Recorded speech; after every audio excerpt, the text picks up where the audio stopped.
저는 오늘 여러분과 함께 하나님의 말씀만이 시험을 이긴다, 이런 제목으로 은혜의 말씀을 나누고자 합니다. 여러분, 우리가 이 세상 살 때 여러 가지 시험을 당하죠. 정말 눈만 뜨면 시험을 당해요. 어떻게 보면 우리가 하늘나라 가기 직전까지 시험을 당할 수도 있어요. 예수님도 이 세상에 계실 때 십자가에 달려서 고통당하고 있을 그 순간에도 악인들은 네가 하나님의 아들이거든, 십자가에서 내려와라, 그럼 내가 믿겠노라, 이렇게 고통을 주고 시험을 했습니다. 정말 시험이라는 게 한도 끝도 없는 것 같아요. 근데 일찍이 우리가 신약 성경을 보면 예수님께서 본격적인 사역을 하시기에 앞서 광야에서 40일간 성령에 이끌려 금식하신 것을 우리가 알 수 있습니다. 그 금식할 때 사탄이 와서, 마귀가 와서 시험을 했죠. 그 장면이 세 군데 나옵니다. 마태는 예수께서 성령에 이끌려 광야에서 40일간 시험을 받으셨다, 이렇게 기록하였고요. 마가는요, 성령이 예수를 광야로 몰아내셨다, 이렇게 기록을 했어요. 어떻게 보면 참 과격한 표현이죠. 아직 긴장감이 강도는 점잖지 못한 그러한 표현이에요. 그러나 그게 실제였어요. 광야로 예수님을 이렇게 막 몰아댄 거예요, 가서. 그리고 누가는 예수께서 요단강에서 세례를 받으시고 난 후에 성령에 이끌려서 광야로 가서 40일간 금식하셨다, 이렇게 기록을 했습니다. 그러니까 예수님은 그 시점을 보면 광야에서 세례 요한에게 세례를 받은 직후에 성령에 이끌려서 광야로 가서 금식하며 마귀에게 시험당한 것임을 우리는 알 수 있습니다. 그 목적이 뭐죠? 마귀에게 시험당하게 해서. 여러분, 이거 보면 우리가 다른 사람들과의 인간관계 속에서 우리가 종종 시험을 당하지만 사실은 하나님의 경륜에 의해서, 하나님의 의도에 의해서 우리가 원하든 원하지 않든 시험을 당할 수가 있다는 것을 우리가 알아야만 합니다. 어떻게 하나님이 그러실 수가 있는가? 어떻게 하나님이 예수님을 시험당하게 마귀에게 그렇게 할 수가 있는가? 할 수 있습니다. 그런데도 예수님은요, 한마디도 하나님 앞에서 불평하거나 저항하지 않으셨어요. 왜 이러시냐고. 내가 왜 광야 가서 40일간 쫄쫄 굶으면서 금식하면서 기도하면서 마귀에게 시험 당해야 되냐고, 이렇게 하나님 앞에 항의하지 않았어요, 예수님. 이 모습은 무엇이 연상되죠? 아브라함이 하나님 뜻에 의해서 자기의 전 이삭을 하나님께 제물로 바치려고 결박했을 때 그 이삭의 그 행동이 연상이 됩니다. 여러분, 이삭은 우리가 잘 알다시피 아버지가 자기를 하나님 앞에 제물로 바치려고 결박했을 때 저항하지 않았어요. 아버지 왜 이러시냐고, 아버지 나를 왜 그러냐고, 미쳤냐고, 안 그랬어요. 불평하지도 않고 저항하지도 않았어요. 여러분, 젊은 이삭이 아버지가 100살이 넘었는데 그 힘으로 제한 못하겠어요? 아버지가 미쳤나 하고 밀어버릴 수도 있고, 꽉 잡으면 꼼짝 못하죠. 그럼에도 불구하고 성경을 보면 이삭은요, 아무런 불평도 저항을 하지 않았어요. 왜 그랬을까요? 하나님의 뜻임을 알았기 때문이에요. 그래서 여러분, 이삭은 저항하지 않았습니다. 불평하지 않았습니다. 대단한 사람이에요. 여러분, 예수님도 마찬가지예요. 예수님이 여러분 광야에 자발적으로 가신 게 아니에요. 오죽하면 여러분 마가는 성령께서 예수님을 광야로 몰아내셨다, 그런 표현을 썼을까요? 이것은 예수님이 결코 본인이 원해서 간 게 아니라는 것을 단적으로 우리에게 드러내는 것입니다. 예수님이 결코 스스로 고난받기 위해서 자청해서 광야로 간 게 아닙니다. 하나님의 뜻인 줄 알고 순종한 것입니다. 그러니까 예수님의 사역은요, 혼자 하신 게 아니에요. 성부, 성자, 성령의 삼일체 하나님의 공동 사역이었다는 것을 우리는 알게 됩니다. 서로 완벽하게 서로 상호작용을 한 겁니다. 여러분, 광야는 어떻습니까? 먹을 게 없어요. 물이 제대로 있어요. 그냥 돌멩이, 먼지만 있는 그런 그야말로 황량한 곳이에요. 가게 되면 어떻게 돼요? 자동 금식이에요, 자동 금식. 먹을 게 없는데 뭐. 근데 마귀는 아주 간사한 놈이라서 절대로 첫날부터 나타나지 않았어요. 언제 나타났죠? 예수님께서 40일간 밤낮으로 금식하신 후에 아주 기진맥진해 있을 때, 그때 나타납니다. 그러니까 마귀는 아주 못된 놈이에요. 여러분, 마귀가 우리를 언제 흔들어야 되죠? 힘들 때. 지금 힘들어 죽겠는데 아직 그때 더 우리를 괴롭힙니다. 마귀는 꼭 우리가 힘들 때 더 괴롭혀요. 예수님께서도 40일간 밤낮으로 금식하면서 괴로울 때 마귀가 나타나 유혹을 하기 시작합니다. 마귀가 아주 영악한 놈이에요. 우리는 마귀의 첫 번째 시험을 알아야 됩니다. 마귀가 제일 먼저 요구한 게 뭡니까? 그것은 너의 육신적인 문제부터 해결하라는 겁니다. 참 대단한 유혹이에요. 네가 만약 하나님의 아들이라면 너는 이 돌들로 떡덩이가 되게 하라. 배고픈 사람에게 여러분 뭘 못하겠어요. 사흘만 굶으면 남의 집 담장을 넘는다 그랬어요. 여러분 이 굶주림의 고통은요 대단한 거예요. 오죽하면 먹기 위해서 우리 직장생활 하는 거예요. 먹기 위해서 일하는 거예요. 너는 40일간 굶었으니 너의 먹고 살 문제부터 해결하라는 게 마귀의 요구예요. 틀린 말은 아니에요. 굉장한 지당한 말이에요. 그렇기 때문에 마귀가 너의 육신의 문제부터 해결하라고 우리를 유혹할 때 대부분의 사람은요 여기에 넘어져요. 타당하거든요. 우리가 절실히 필요하거든요. 이 문제에서 자유로운 사람은요 아무도 없어요. 여러분과 저도 마찬가지예요. 이처럼 마귀는 하나님의 뜻보다는 항상 자기의 뜻, 자기의 욕구 해결이 먼저예요.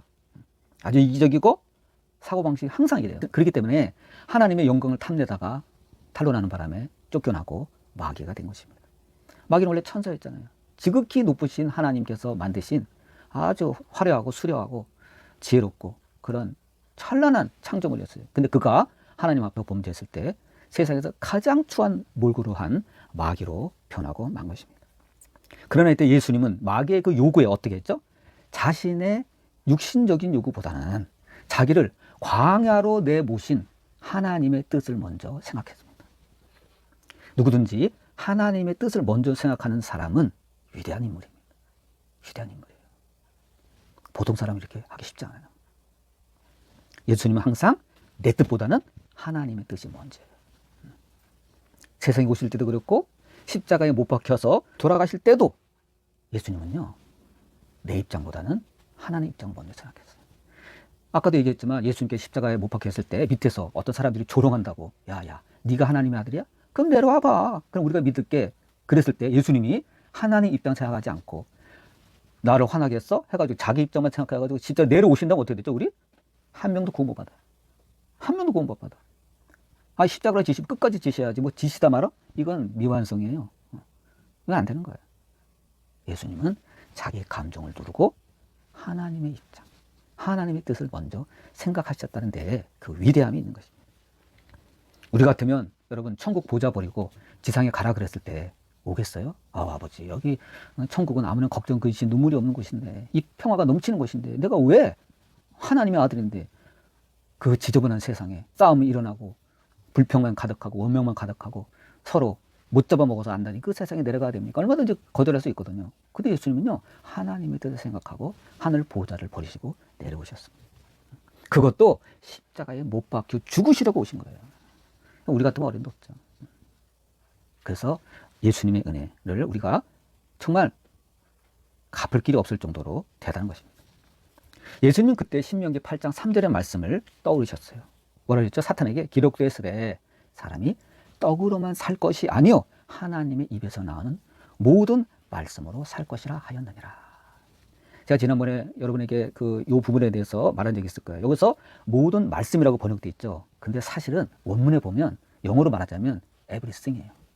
하나님의 입에서 나오는 모든 말씀이 아니라 하나님의 입에서 나는 모든 것으로 되어 있어요. 근데 그거를 번역자가 말씀으로 했어요. 의미가 안 통하는 건 아니에요. 그러나 조금 미지네요. 입에서 나는 모든 것으로 산다는 거예요. 여러분, 떡 말고도 우리를 살리는 수단은요, 하나님의 입에서 무궁무진하게 나올 수 있다는 겁니다. 여러분, 이걸 우리가 알아야 돼요. 우리 하나님을 자꾸 우리 머리 수준으로 제한시키는 그러한 성향이 있습니다. 왜? 우리는 그거밖에 못 보니까. 하나님 이걸 하실 수 있어? 하고 하나님의 능력을 우리 머리 수준에 제한하려는 경향이 있어요. 그러나 성경은 분명히 말합니다. 여호와의 입에서 나는 모든 것으로 우리가 산다 하셨습니다.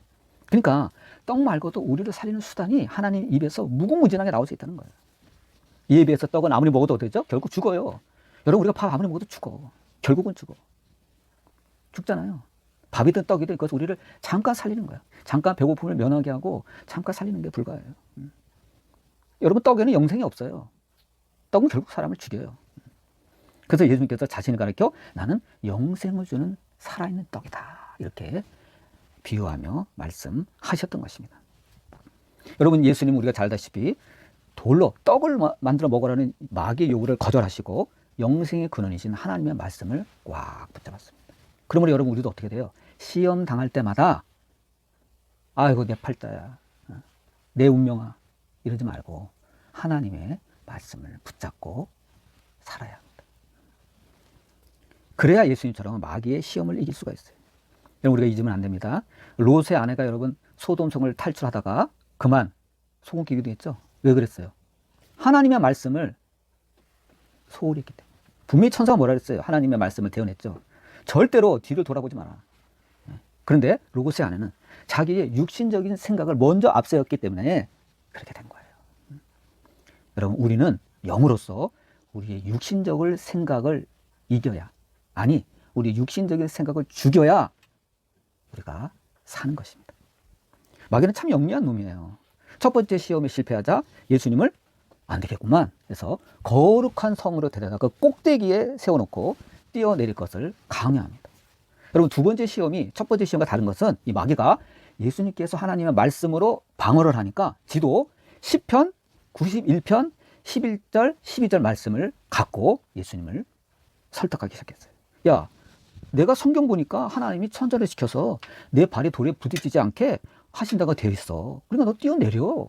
왜 이렇게 믿음이 없어? 뛰어내려. 너 안 다쳐. 성경이 그렇게 돼 있어. 하고 감히 마귀가 예수님을 시험을 합니다. 여러분, 마귀는요, 우리가 성경을 모르면 모르는 대로 시험하고요. 우리가 성경을 많이 읽고 잘 알잖아요. 그러면 한술 더 떠서 다른 성경 규절을 갖고 우리를 유혹하고 시험합니다. 그처럼 마귀가 굉장히 변화무쌍한 놈이에요. 아주 영리한 놈이에요. 그래서 여러분, 우리는 성경 많이 안다고, 우리 성경 뭐 몇 독했다고, 뭐 100독했다고 마귀를 결코 만만히 봐서는 안 됩니다. 이래서 성경 말씀도 정통신학을 배운 목사님이 가르치면 구원의 말씀이 되지만 이단 교주가 가르치면 똑같은 성경 말씀이라도 사람을 죽이는 흉기로 변하게 되는 것입니다.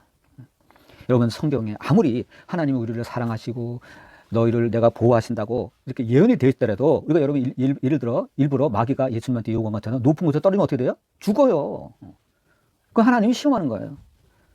하나님 우리를 사랑하시고 우리 보호하신다고 성경이 되어 있기 때문에 우리가 막 차도에 차가 막 다니는데 막 뛰어도 어떻게 되죠? 죽어요. 그거는요. 하나님을 시험하는 거예요. 그거는. 마귀가 지금 이렇게 하고 있는 거예요. 마귀가 아무리 성경 말씀을 들고 주장을 해도 그것이 하나님 말씀의 정신에 위배된다면 그것은요, 더 이상 성경 말씀이 아니에요. 그래서 우리를 죽이는 흉기예요.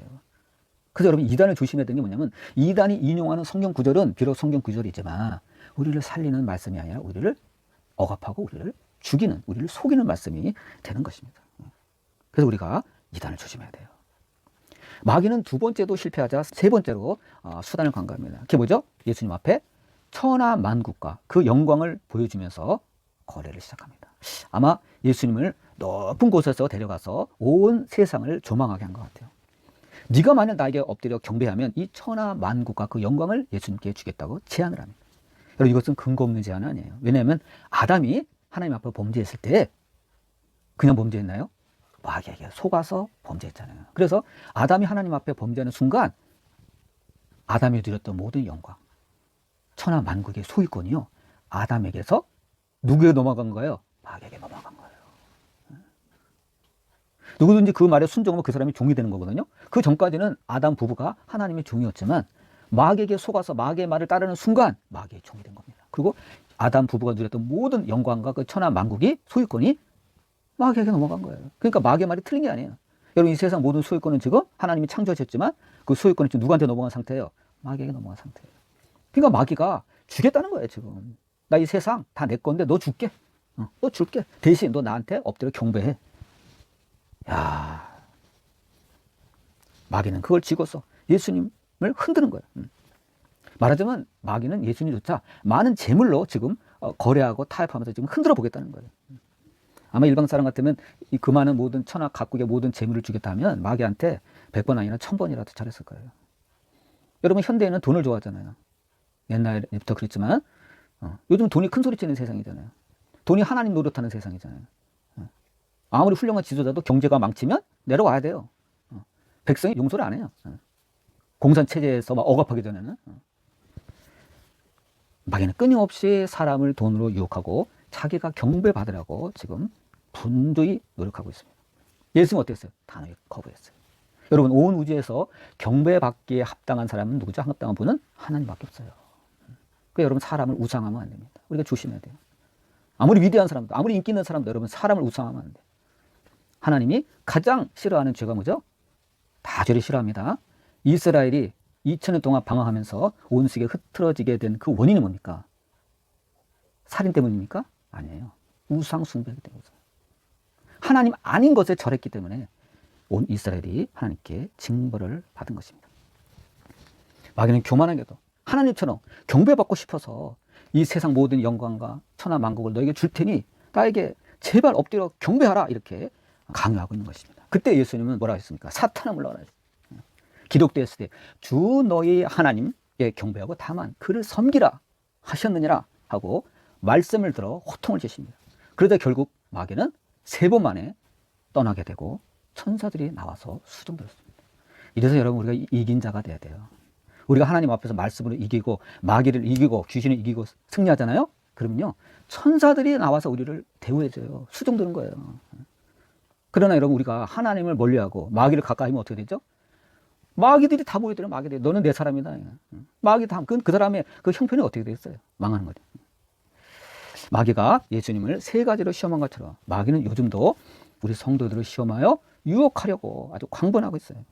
하나님 뜻보다는 자기 뜻, 자기 욕망을 우선시하게 만들어서 우리를 타락시키는 거예요.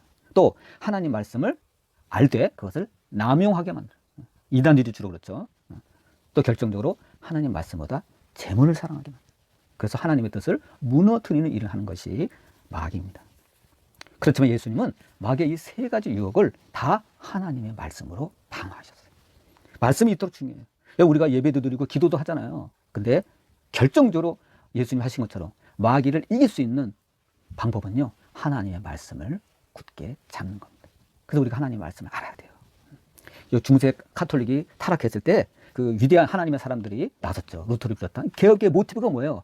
성경으로 돌아가자는 거예요. 그 말에 꼼짝 못한 거예요. 성경대로 하라 이거야. 왜 성경에서 벗어난 것을 요구하냐 이거야. 성경대로 하자. 그래서 여러분 개혁이 성공한 겁니다. 하나님 말씀만이 시험을 이깁니다. 하나님 말씀만이 세상을 이깁니다. 기도하시겠습니다.